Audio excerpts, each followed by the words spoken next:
Welcome to Season 2 of Under the Sisterhood. Over the 31 days of March, we are celebrating 31 Women's March of Voices during Women's History Month. We will have intimate conversations that will uncover each woman's superpower and find out how they use these superpowers to help other women. That's 31 days honoring 31 women and their superpowers. This is a podcast to celebrate women and all that they do in our world. I'm Elizabeth Elfenbein. Let's get under the hood.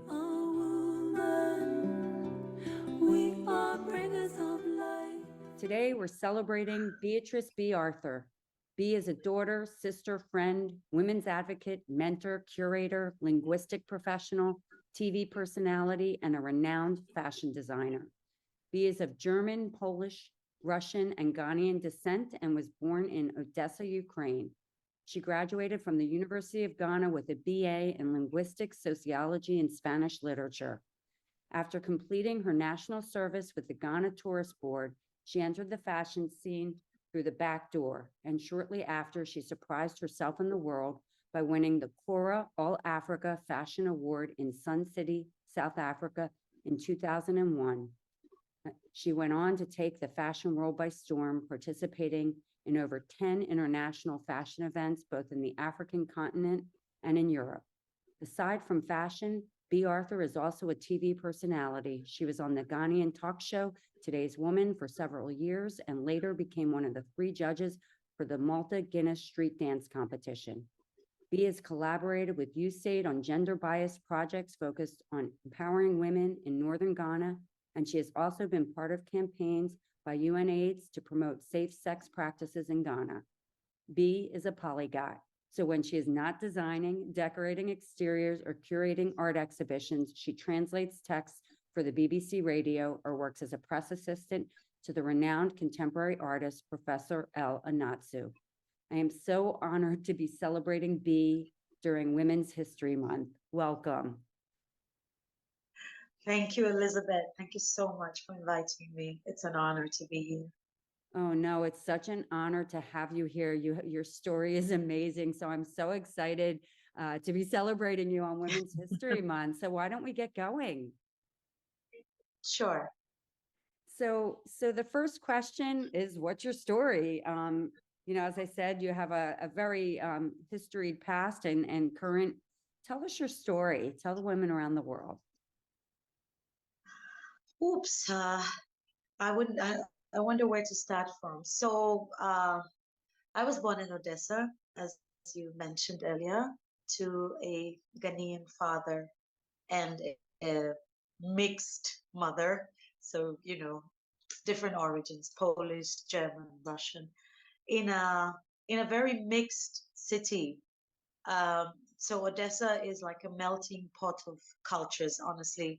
It has a very big Greek community, a Jewish community, Romanian community, Ukrainian and Russian, obviously, and then a lot of students from all over the world, especially post-independence, after the Second World War, a lot of countries were gaining independence, and some of them, as you know, were leaning towards, this socialism. So a lot of countries like, in Asia, Vietnam, China, Cuba, Congo, a lot of African countries, particularly Ghana, which happens to be the first country to have gained independence in 1957. So we were very Ghana was leaning towards the Soviet Union. So this is actually great because everybody who knows anything about culture is that when people live together, things rub off, this cross-pollination, which is very exciting. So I grew up in a home where, we were listening to all types of music, eating all types of food, wearing all types of fabric. And so I think all of this, it's like my whole being was impregnated, if that's the right word to use, with all of this. And so I grew up with a grandmother who spoke many languages. She was a polyglot. And so just for you to have an idea, so she was born in Paris, raised in Athens, and then she came back with her father to live in in Russia. That was like post-revolution. And then during the war, she learned how to speak German. And of course, she happened also to be Jewish, so she spoke Yiddish. And so, I mean, I grew up in that context. So I admired her very much because she was an extremely intelligent woman. And she never really traveled a lot, but she was an avid reader and she loved to connect with people from the outside, so she was very intelligent. And so I think that she's the one person, if there's anybody to whom I must be grateful when it comes to all the languages and all the traveling, it's definitely my grandmother, you know Vera Weisblatt, who later became Chmielova because she got married. So yeah, so she was the inspiration for me wanting to learn as many languages as possible. Like, I wanted to be like her.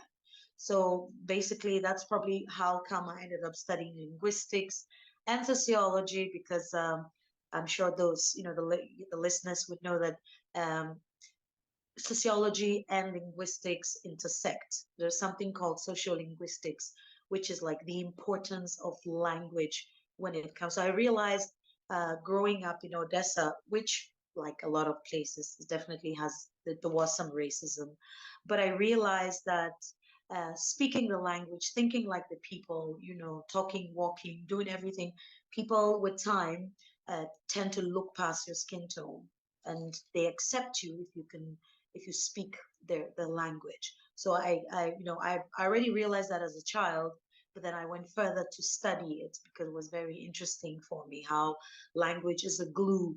How, when people get together, at the end of the day, it's not really their race that would make them stick together. At the end of the day, it would be communication. They should be able to talk. So that was what drove me, or made me want to learn social linguistics. But the whole idea, the whole inspiration of learning French and Spanish and some Italian and and all the other languages was because I wanted to be so much like my grandmother, with whom I grew up. Now, the reasons why I grew up with my grandmother and not my parents, just in case people are wondering, is because although I was born in Odessa, I came to Ghana, and unfortunately, in the early 70s, there were not riots per se, but there was like a coup d'état. The situation was unstable.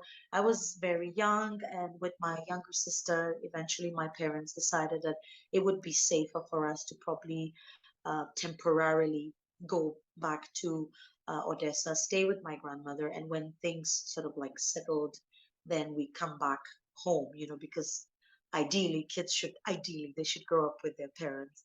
But I'm not complaining, I'm not regretting, because I think that this back and forth probably made me the person that I am today. I adapt very easily to any environment, any context. I can live anywhere. Um, Growing up in Odessa was incredible because yes, I did face some racism, but then it also made me a stronger person. Probably made my skin thicker, as we say. So I don't easily get offended, by certain slurs. I was okay. And then I remember laughing once with a friend like who said, "Oh my goodness, what can be worse, especially in certain parts of the world? You're a woman, you're black, and you're Jewish." So I said, I just, you got the lucky three, the perfect three, right? yes, Exactly. yes. I But mean, then I think wow. I was just thinking that before you said that. I was like, wow, interesting. Because I wanted to pull the woman into it, but go on. Sure, sure. But then the thing is, I think it made me a stronger person, a better person, a sympathetic person, because I think I can relate. It made me a tolerant person. I think, I'm not trying to build my horns too much, but honestly, that's how I feel that I'm easygoing and I can relate to things because I've been through all kind of situations. I've lived through coup d'etats. I've lived, in the Soviet Union where the situation wasn't particularly easy, with a grandmother in a small room. I studied in the school where I was the only quote unquote colored kid in the history of that school, where I had to endure all type of microaggressions on daily basis. And it's okay, it didn't break me. I personally think that at this stage, I almost feel like I have to be grateful to all of these experiences, because I think that it made me a stronger person. And yes, so after studying there, finishing school, I came to Ghana. I reunited with my parents. It was strange because by then I was already feeling more like an Odessa girl than a Ghanaian girl. So then you have again this process of now, first I tried to or had to assimilate and adapt to the circumstances there. And after finishing school, I came back to Ghana, and now I was feeling almost like a foreigner, or what we call like a diasporan. So having to learn how to fit in to the Ghanaian context, it's been pretty interesting. And then also, for people like me who have mixed heritage, the life is always very interesting because you're never quite white enough or you're never quite black enough. So we're always having to navigate. But then I also think that once you are okay in your head and you know who you are, then you don't really have to worry too much about how people perceive you. It's like it's their issue, it's their problem how they perceive you. You just have to be comfortable in your skin and do your So, thing, and that's it. so that's beautiful, B. Thank you so much for sharing that. And of course, we're going to continue, but I do want to point out one thing that I find particularly interesting with all the microaggression, all the things you've dealt with in your life.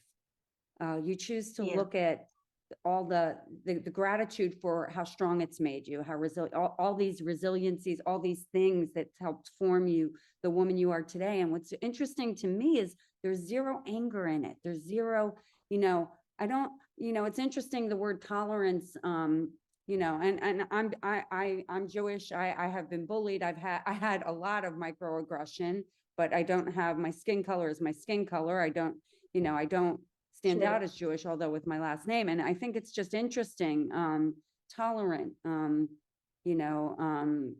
as long as, and I think you just hit on the point of as long as you know who you are and understand who they are. And so I think that really Sure. stands out to me. And I just want to highlight it because you've navigated life in a pretty spectacular way and have found ways to look at the good in things and say, you know what, it's made me a better, Yes. stronger, more adaptable person. And so Sure. anyway, I just wanted to point that out because I thought that was it's really quite something, because of course, as many decades later, continue on.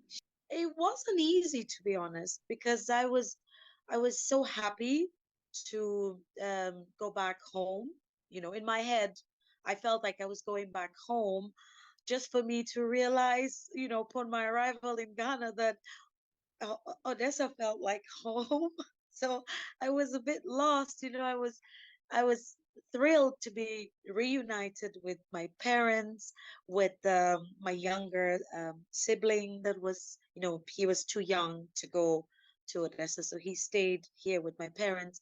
So it was joyful, coming back, quote unquote, home to be with the rest of your family. But then after that, when the euphoria dissipates after some time, and then now you have to fit in. You have to, I wanted to do a zillion courses. I had problems with entering the university because the educational system very different, as you can imagine. So even going to the university was problematic, having to convert my certificate. I mean, like, it was very, very challenging. Making friends was challenging because I grew up reading Dostoevsky, Pushkin, Lermontov, and I come to Ghana. I have problems having conversations with my peers because they grew up reading absolutely different authors. We didn't watch the same movies, the same animation films. So you feel you're home, but you're a complete stranger. You're totally stressed. So at some point, to be honest, I ended up drifting more towards people who either lived or grew up in some part of the Soviet Union, because then again, it comes back to language, culture. We had so much in common, So yeah, but then I realized that I can't sustain that, and I don't want to. I don't want to live like a stranger in my own country. So I have to try and learn as much as possible about the culture.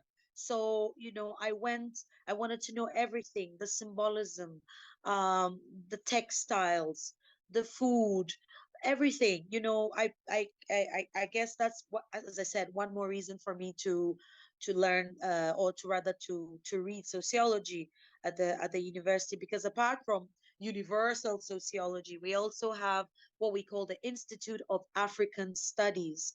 And that Mm, for me was truly, truly helpful. That was a way into understanding the psyche of, quote unquote, my people, making me a little bit more Ghanaian and allowing me to fit in. And interestingly enough, later when I accidentally became a designer, because I understood the symbolism, all the rites and rituals, all the things that mattered to the community, to the people, it allowed me to actually make clothing which mm, was meaningful, like because Ghanaians are very big on, I know this might sound weird to folks out there, but Ghanaians are truly big on funerals, because of ancestral worship. you know it's very, funerals are very important. It doesn't matter how the person lived, but when the person finally leaves this earth to go and join the other realm, he's going hopefully to join the ancestors, we have to give him a proper send off. And so all the attire, all the clothing that goes with all the different rites of passage, or all the rituals that are performed. So it was very interesting for me. And also I somehow managed to fuse my Russian, background, especially the Cyrillic alphabet. I sort of combined it with local Akan symbols to create my own kind of symbols. So it was very interesting. And mind you, I never really learned how to stitch. I'm not a seamstress. mm-hmm. So for me, it was purely the artistic, the cultural aspect of it that was interesting. So basically, all I needed to do was to design and have somebody put it together for me. So I was the creative director of my line, but I never really made the clothes myself. Yeah. So I now, want to, so now we're moving into my profession as a well, actually, as I a want to fashion talk about that designer. for a second. I want to jump in if I Sure, can, although you're please. fantastic. Your story's fantastic and your storytelling's fantastic. I want to say that when you sent me, when I started looking into all of the award shows and your actual your clothing line, the clothes that you designed, I was very moved because I felt like every single piece you created was like a piece of cultural art that you wore. And so I think like there's a designer, Dries Van Noten, who his pieces are, singular. They're like sculptures that you wear. They're not, and I have a few of them. And so when I saw your fashion, it's just it was so beautiful to me it was like going into a private collection in a gallery, but you wear it. And I think what was interesting to me is the to your point of your understanding of textiles, bringing in the culture. I had no idea, of course, that it was related to how you thought of the passing in terms of Ghanaian, funerals and stuff, but in terms of the actual pieces themselves of what I saw, I was blown away by your ability to pull in your culture at the same time, like be so forward thinking in its style. You know what I mean? So you could be Yeah, cultural and it can be feel very tribal, but not feel very current. So you had such a beautiful um, mixture of integration of culture, fashion forward, having something that is so stylistically your own.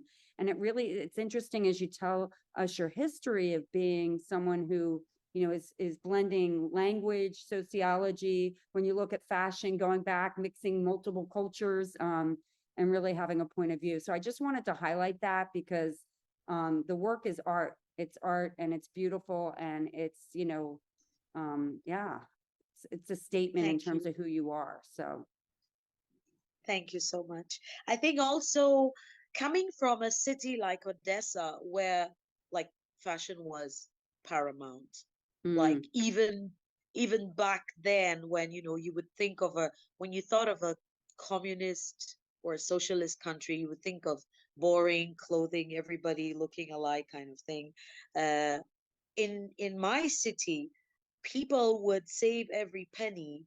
They would go hungry and all look very svelte and put away all the money to be able to either buy something that somebody would quote unquote smuggle in from the West, or they had great makers, and people had access to magazines with Western fashion. So people like were super super stylish and real fashionista. So I mean, I come from a city where fashion is the thing.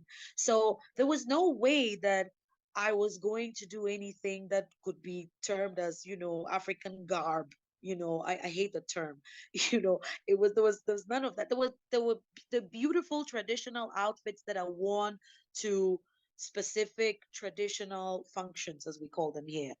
But as a young teenager who loved fashion, who liked to be quote unquote funky in the sense of like hip and cool, I mean, wanted, I wanted so badly to connect with the Ghanaian culture, but I wanted to look very, very modern and avant-garde and fashion forward. And the thing is that, in fact, I started with just buying tank tops and beading them because I knew how to do that. And later I painted on them. And then I moved on to appliques where I would cut a piece, either a symbol or something, something from a fabric that I liked. I'd buy a wax print or a piece of kente, and I will just make a patch. And I realized I was then in the university. I just realized that everybody would ask me, "Where did you get that? That is so Mm. cool!" Like literally, because you could wear it with jeans.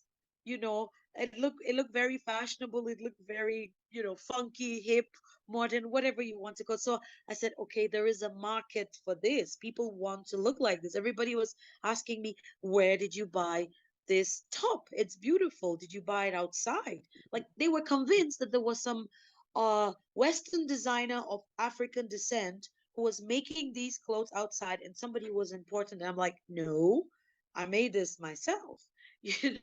So they're like, okay, are you sure you want to be like, a translator or whatever it is that you want to be? Work for the That's UN or awesome. something? Are you sure?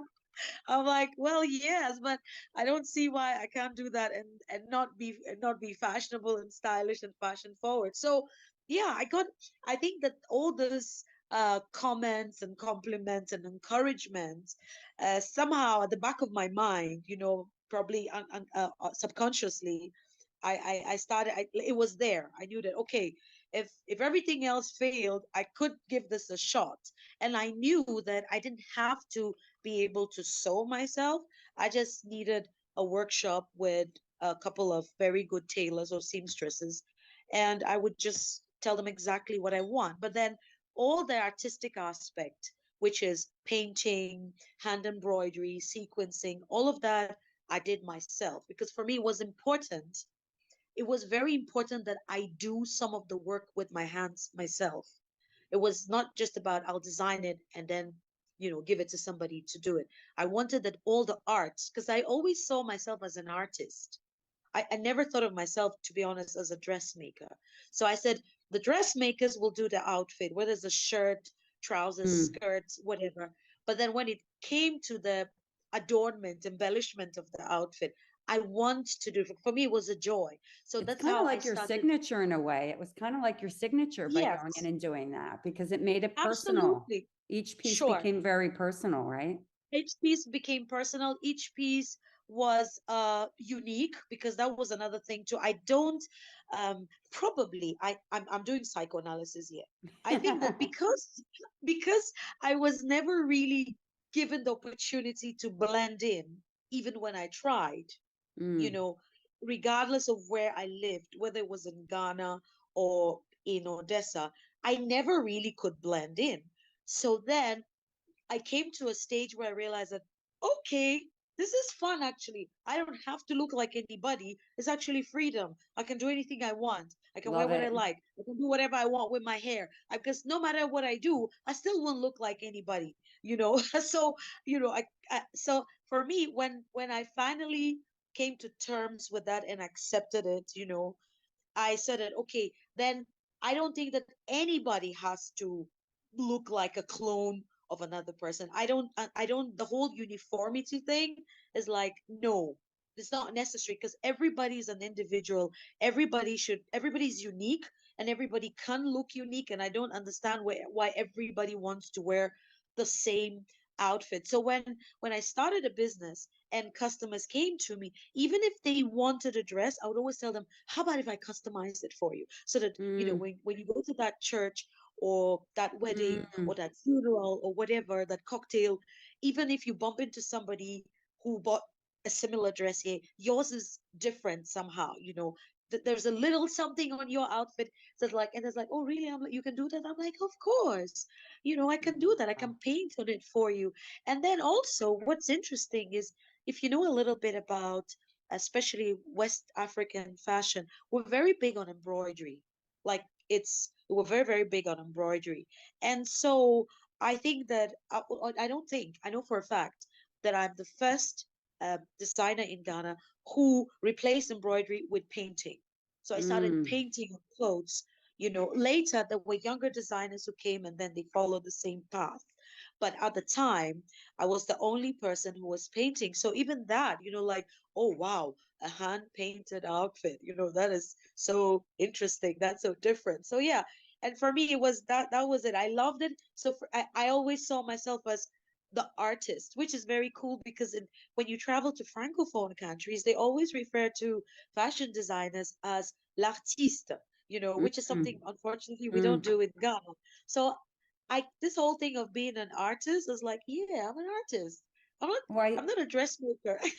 Well, it's so interesting. Like as I'm listening to you, I'm thinking about like your throughout your journey of finding who you are and stepping in, fashion has been a way just in terms of Yes, self-expression.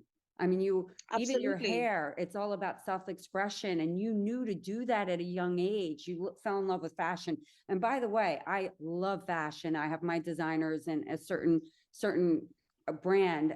But you as a fashion designer, thinking of like the it's not just creative expression, you are doing self-expression for every single person you're touching, because each of your pieces is a piece of art versus a clone, versus here there's 10 of these in that On the store, and so you can buy Sure, it. there's 10 of them So on the rack. Everybody goes exact there. on there exactly. So I think Uh, that's really interesting to me, as your journey progresses, the freedom of that.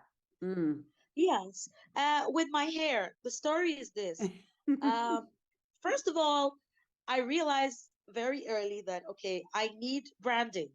Okay, I need to brand myself. I need to attract attention. But then, fortunately, in my case, after I get your attention, there is something behind all of this. It's not just make believe. But then I need to get your attention, because there are a lot of people vying for everybody's attention. So that was it. It was also fun, because I thought, okay, I'm in the arts. Initially, I thought I would be working in some office, which I did, by the way, when I was in tourist board. This would have been a big no-no. So I had a very, like, a short haircut, which was very cute. I look, quote unquote, very corporate, but I was not happy. I mean, everybody thought I was pretty. And mind you, Elizabeth, I've never wanted to be pretty. I've always wanted to be extraordinary. I always wanted to stand out. Not Probably to because worry, you are extraordinary.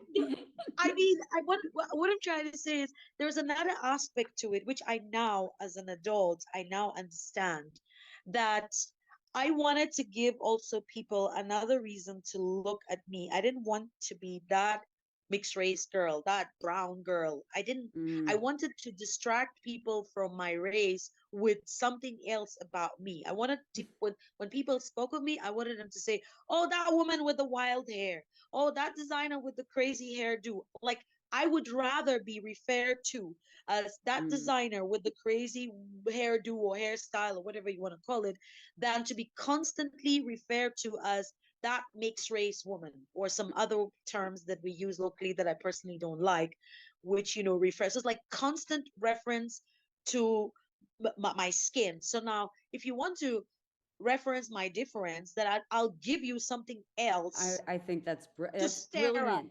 Actually, and you talked about that in our last conversation. You actually were sharing that as a kid in Odessa, being the only kid in your school. That's sort of when you started to Yes. get very creative with yourself. And I think that's a brilliant strategy. But you know what? You know what's really important just to note, because as an artist, I mean, that's basically taking on the pain and struggle and turning it into a positive. If you're going to label I me, you're think going to label so. me on my terms, not on your terms. Absolutely. And you do Yeah. it with so much joy. Because I'm not walking in your skin. But Mhm. interestingly, in terms of um, I mean, unbelievable talent. I'm talking to women around the world. You have to look up Beatrice Bee Arthur. Look up her work in Ghana, West Africa. We're going to continue the story because her fashion is stunning. It is so eclectic, unique, personal. It's just beautiful pieces of art. So keep going. I think that it's brilliant that you figured that out. It's a shame that you had to figure it out, but you figured it out and you made it work for you in the most beautiful way. So, Well, yeah, but I didn't see the point of being angry. Like, I mm, didn't, this is what I think. I would rather channel my energy into something positive or something that makes me happy. I read somewhere once that a lot of, okay, I'm not equating myself to the famous superstar artist, but generally I read that a lot of artists are people who maybe in quote unquote the real life are quite unhappy. So the art in a way becomes some sort of like an escapism. They create this world for themselves mm. where they can immerse themselves, and that's where they get their joy and stuff. So maybe not. I think that without really realizing it, I found a coping mechanism. I found a way to just keep all this. Like, it was exhausting, Elizabeth, Can constantly being told that you are different. And when somebody tells you you're different, but in a way that makes you feel like, oh, you are special, that's different from, mm, oh, you're weird, oh, you're not mm, like us. mm. Like, you always hear this everywhere you go. Then you're like, okay, now I need to take control of the situation. Well, you you did a know and fantastic job at that. Seriously. and then also, I think at this point I have to give my mother some due credit. I come from a family where we have a great sense of humor, which is probably like most people from Odessa. Like, we can laugh about everything and anything. We don't just laugh about others, we laugh about ourselves. So I think this ability to, in the worst of situations, something like, just sit down as like, oh, can you imagine, like my sister and I, like, can you imagine we actually survived this? Or can you imagine we actually went through this, and we're not damaged goods? She's like, who told you we're not damaged goods? Look at your wild hair. Like, we laugh about such things because, as I said, it was a coping mechanism. It was the only way, because I don't want to be an angry person, to be honest. I don't even when I I hear get you. angry, to be honest, I want to get rid of that feeling Mm, as soon as possible. exactly. It's not a If it's some, if, no, it's not a good feeling. If somebody it's not a offends good me, feeling. I want to get rid of that anger as soon as possible. I want to deal with it. I want to confront you. I want to talk about it. We need to resolve it. I'll tell you my peace of mind. I'm very direct. I'm straightforward, which is not something that people really liked back in Ghana. Like people like super diplomatic and they would, use all kind of euphemisms. I'm not like that. I'll tell you in the face exactly. But Nice. then it's out of the way. You know what I'm saying? We've dealt with it. We've resolved it. Finish. You know exactly where I stand. And then it's good. Whew, it's off my chest. I don't want to carry that thing. It's too heavy. I want to create beautiful things. I believe in Dostoevsky's only beauty can change the world, kind of thing. So I love that. Thank you for sharing yes, that. And yes. by the way, I just want to highlight one thing because you said, "Oh, I'm not like one of those big artists." I disagree. You are a spectacular artist. You've accomplished so much, and your Again, I work. didn't want to sound a bit too pretentious. Like I wouldn't want to quit. I'm not a Chagall and I'm not a Mark Roscoe and all those people that I admire so much. I admire those artists and many more and a lot of female artists too. I just happened to mention two men, but I love Frida. I love Exactly, Frida very Frida. Same much. here. Oh my goodness. Yes, Uh, you know. yeah, she's So one of my yes, favorites. I, yeah, that's what connects us.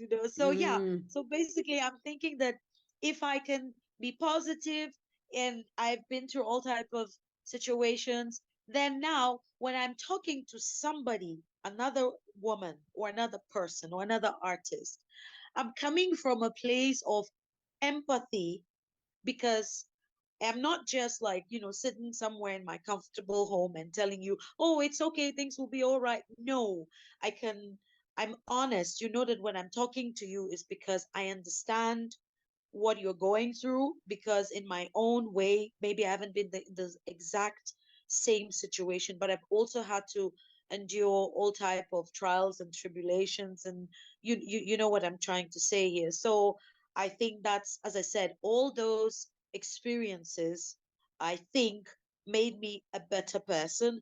And so I also I empathize, and I want to make people understand that they can channel all their anguish, all their, whatever challenges that they are facing, they can channel all of that into art.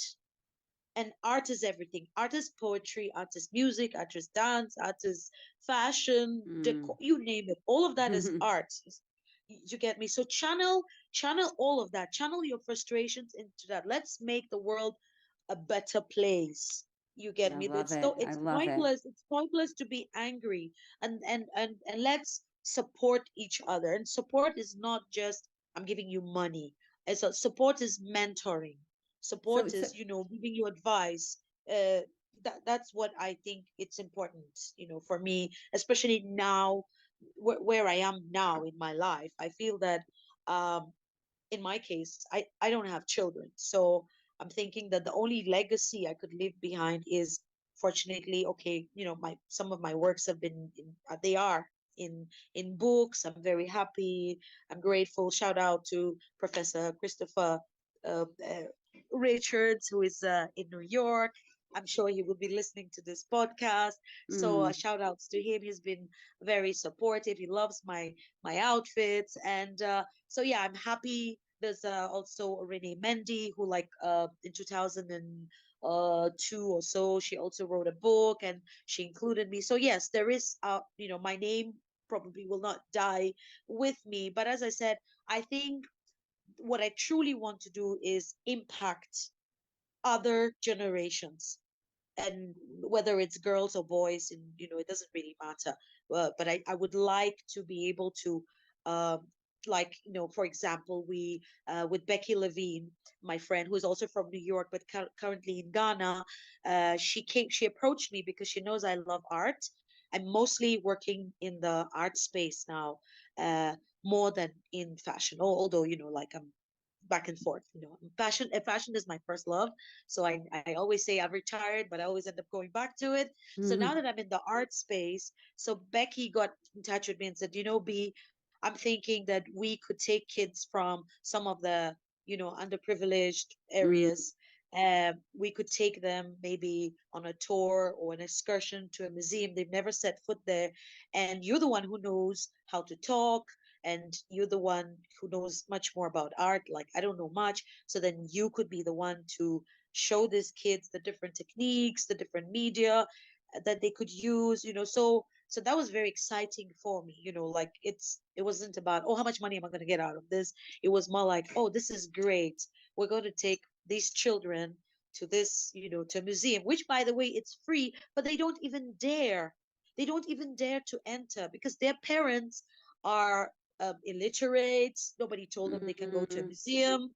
Some of mm, this contemporary mm, art is a little bit it's too intellectual. They don't understand it. What's the meaning of this? What purpose does it serve? So I was very excited to take these young, talented um, mm, children. Unfortunately, they were mostly boys. I would have wished to see more girls, but there was only, I think, one lady, and it was mm, boys. And we took them to the museums, and for me, it was a joy because I think I, I planted a seed in their mind.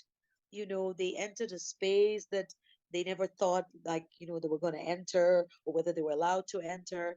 And so now we're trying to see with Becky how we could get other we could get galleries or even mm, businesses, people who want to either donate, for example, easels, brushes, paint, mm, so that we could give it to the children. What I was also telling them was that you can make art with everything and anything, and you could start by using some of, quote unquote, the trash around your house. You could upcycle that and use it as sculpture or make art. It's like you mm, don't need to depend only on paint and brushes and easels, which are expensive.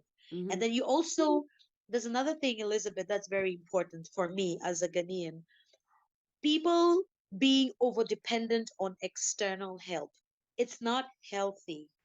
It creates this parasitic kind of mentality, which I personally do not subscribe to. I believe in self sufficiency, self reliance. People need to look around them and see mm. what do we have around us that we can use. What I they like need that. to be pushed into a place where they can start thinking, how can we help ourselves? They can't constantly be looking out to, oh, let's get donors from America, let's get donors from Europe, let's get donors from China to help us. It's not healthy because then the brain is conditioned constantly to go for handouts, So and you know that what's is not interesting? good. You know what's I interesting don't like. about what I I don't like agree. that. I don't. I, I Yeah. love it. What you're basically doing is looking at sustainability three-dimensionally. Yes. So being Yes. self-sustainable, looking around Yes. you for sustainable options that aren't Absolutely. requiring like that to your point of upcycling, but then sustainability in terms of not self-reliance in relationship to building your future. So it's sustainability Yes. on so many accounts. And I think that's just wonderful for the next generation. I mean, B, you're making history by the things you're doing. By you're setting up, you're planting those seeds for the next generation, hopefully more women. And so we have a few more minutes for your story. And then I want to get into Sure. things specific to other things specific to you, which I think are going to be wonderful to share. What exactly would you want me to share? I'll ask you in a few minutes. So I wanted you, we have a few more minutes for your story and then Sure. we'll get into, Okay. yes, I think it's fantastic. Thank you. Thank you very much. So, well, what else can I talk about? Oh, yes. Um, so there is a community in the north of Ghana, which produces a specific woven textile called fugu, and I try to use it in my fashion. So I recently participated in the Global Fashioning Assembly, which was an international webinar. There were like 15 participating coalitions. Mm, Most of them were academic.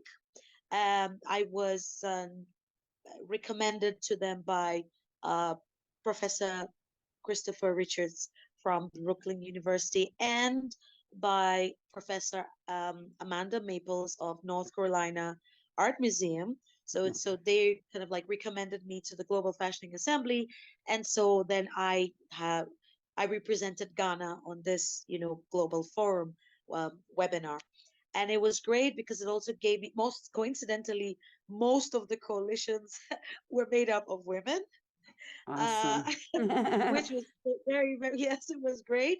And then it gave me an opportunity to use this specific fabric, which is woven by women in the north of Ghana.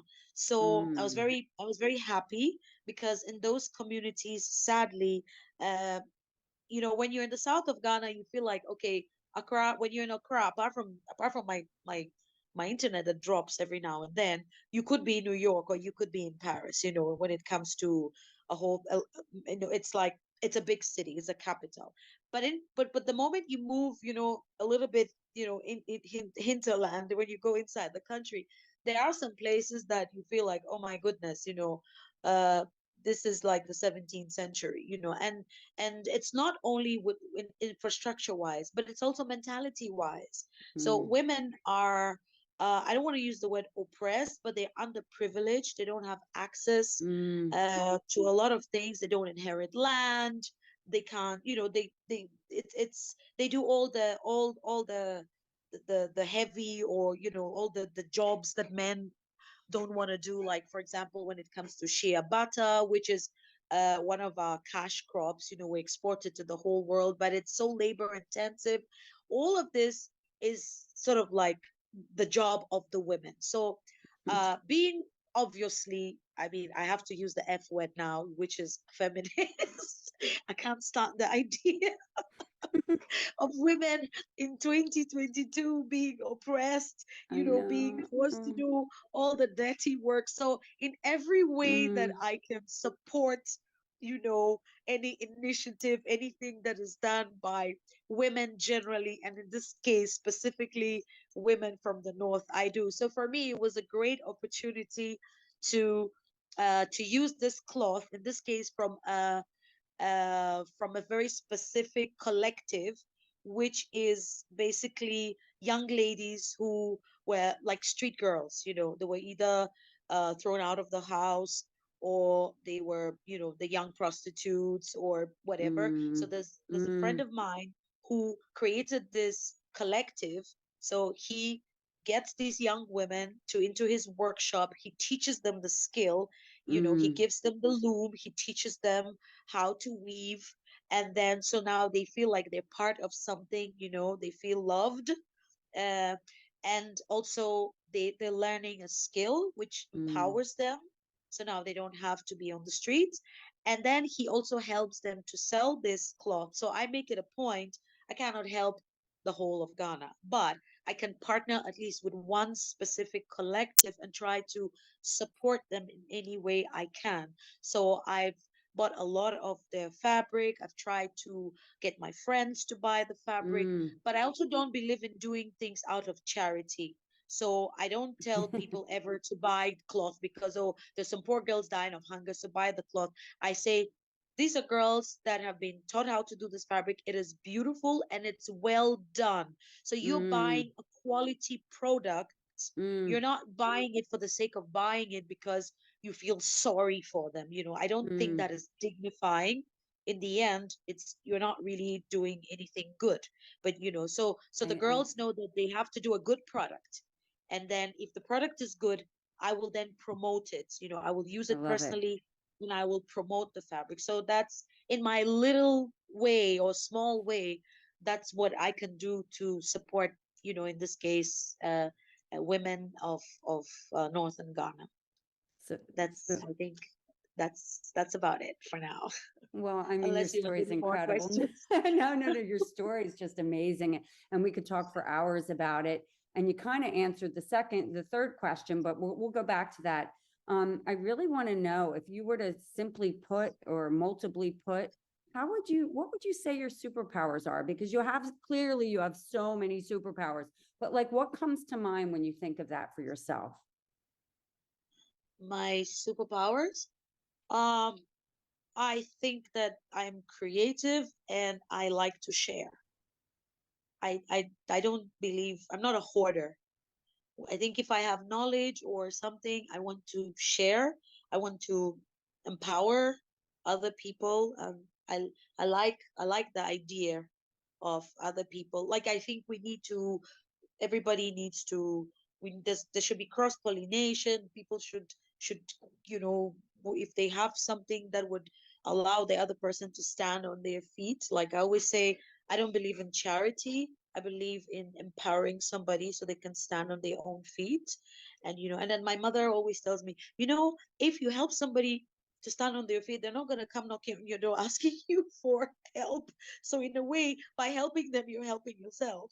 And we all Mm, advance and move forward mm. together. You know what I'm saying? So yeah, I guess that's it. I think I am creative, and I think I adapt, and I think I'm a nice person. Like I think You're I'm clearly. charismatic. Yeah, I Oh. think I'm warm, and people, I know, I know that when I walk into a place, like, I smile, and I look people in the eye, and they feel comfortable. So I think that's my superpower. I know how to make people comfortable, and I treat people with respect, regardless of Oh, which social or financial class they I love belong it. to.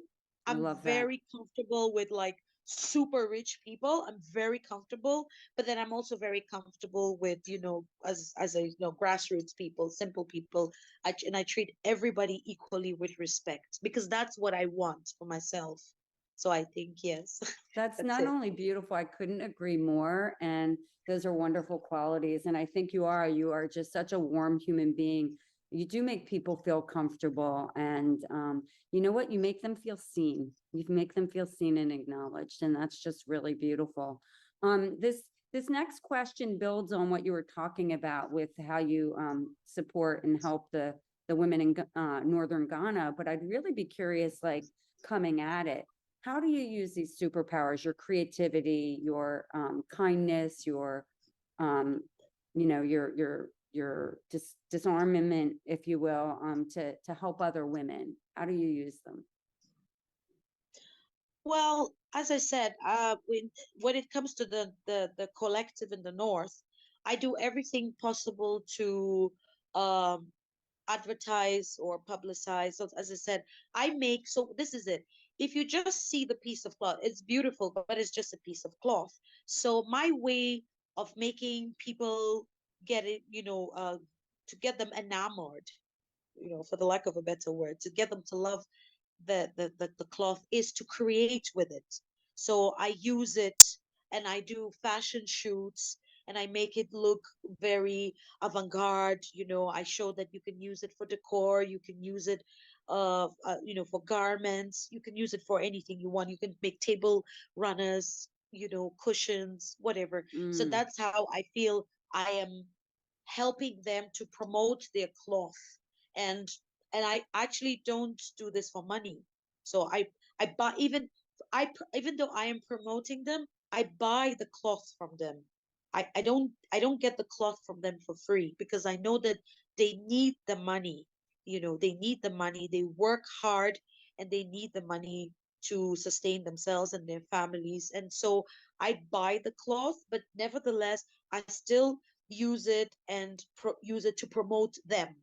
So I think mm, that's my quota. That's my way of supporting them. I also, what else? I mean, I use other fabrics as well. When it comes to young fashion designers, uh, coincidentally, a lot of the ones that approach me are ladies.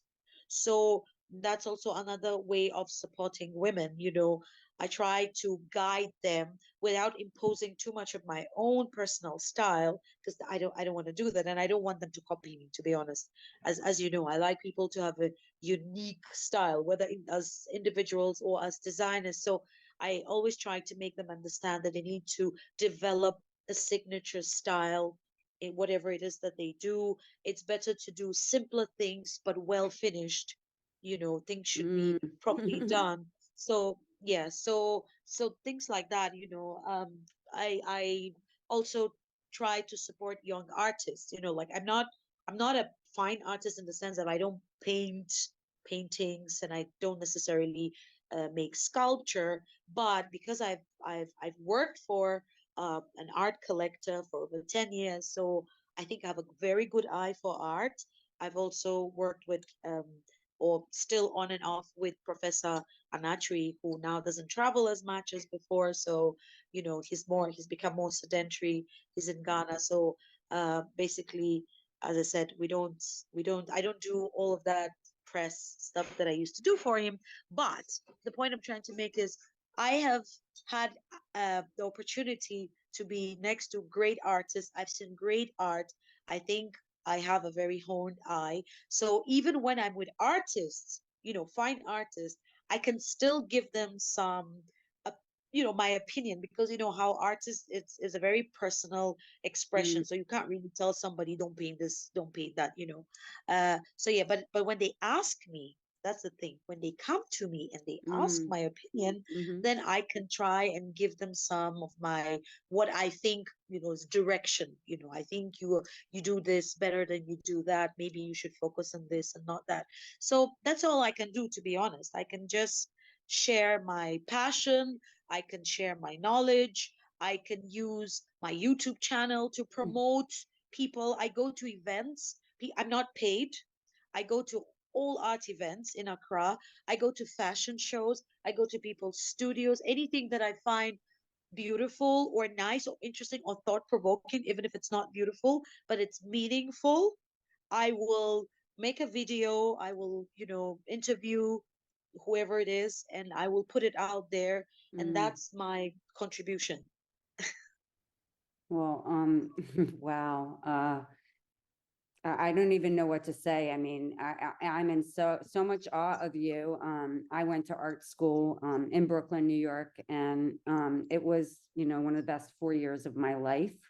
Taught me so Wow. much to be independent and to be creative and to self-expression. So I have like appreciation for you, like you have no idea, because I'm coming at it from a creative perspective. I'm in awe of the work you've done, on the work you're doing to bring the next generation of talent to bear. And that isn't, as you said, it's not just fashion designers, it's artists, it's young students who you can get to think freely and differently, which I can't tell you how much I admire and respect. You're making history. You're making history. You've made history for yourself, for other women, and you continue to make history for women. And I can't thank you enough. I'm thrilled to be celebrating you today, and honored to have had this time with you, Bee. So thank you Thank so you much. so much. I'm Mm. almost blushing. I don't know how to blush, but I'm blushing uh, inside. oh, Thank you oh, very, very much. sure. I'm so happy to be part of the sisterhood. And I hope that whoever's listening was they can either relate, or they're touched, or I think that's important, that we need to listen to each other's stories, because we need to motivate each other, we need to support each other, we need to stand on each other's shoulders, as human beings. It's like I know that I'm a woman, yes, but very often I like to think of myself as I'm a human being. I have a journey, and what can I leave behind? What seeds can I plant? Who can I pull out, of whatever hole they're in, whether it's mentally or physically. Mm. If I can help even just a couple of people, I think that that would make me, I mean, when I know how this is going to sound, but I think that when I'm on my deathbed, I would be smiling, because I know that at least, I didn't just come to lead a hedonistic lifestyle, have fun and whatever. I love the limelight. I've been on stages, I've traveled, magazines, a lot of that. That's all very good. It's awesome.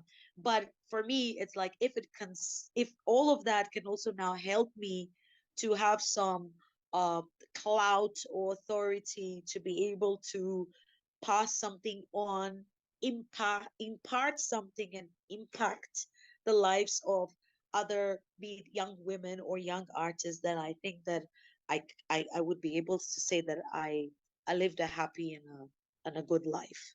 And I'll leave, as I said, I'll leave something good behind me for yeah, voila, that's it. Well, I just, in closing, I just want to say you will definitely, you have a legacy today. You will continue to leave a legacy. and you have so much to be proud of and feel good about. And the one thing I want to point out to everybody, I think what's really interesting about Bee Arthur's story is she has gone into her journey in life, has really brought out her self-expression, her art forms in every different capacity, which brings so much joy and allows her to express her inner self in the outer world.